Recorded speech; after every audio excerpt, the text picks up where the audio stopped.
கல்யாணம் ஆன நாள்லேருந்து என் வீட்டோட வரவு செலவு எல்லாத்தையும் பார்க்குறது ஆர்த்தி தான். எனக்கு தெரியாது என் அக்கௌண்ட்டில் என்ன பணம் இருக்குது தெரியாது. ஊருக்கு போகணும் ஏதாவதுன்னா, ஆர்த்தி ஊருக்கு போகிறதா இருக்கேன், டிக்கெட் மட்டும் காசு கொடுத்துட்றியா அப்படின்னு கேட்பேன். இப்போயும் அதை நான் ரொம்ப பெருமையாக சந்தோஷமாக வாங்கிக்கிறேன். அவங்க தான் பார்த்துக்கிறாங்க. அவங்க பார்க்கலன்னா என்னால் ப்ரொடக்ஷன்லாம் பண்ணியிருக்க முடியாது.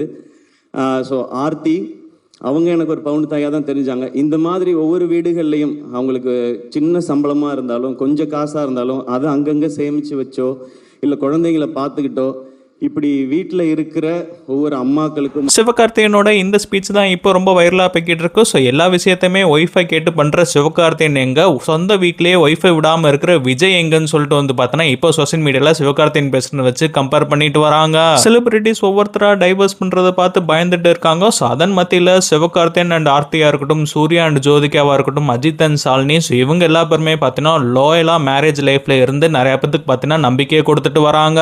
ஸோ சிவகார்த்திகேயன் அவரோட ஒய்ஃப்க்கு எவ்வளோ ப்ரியாரிட்டி தந்திருக்காரு அண்ட் ஃபினான்ஷியல் எல்லாத்தையுமே ஆர்த்தி தான் ஹேண்டில் பண்ணுறாங்கன்றது எல்லா பேத்துக்குமே இப்போ தெரிய வந்திருக்கு.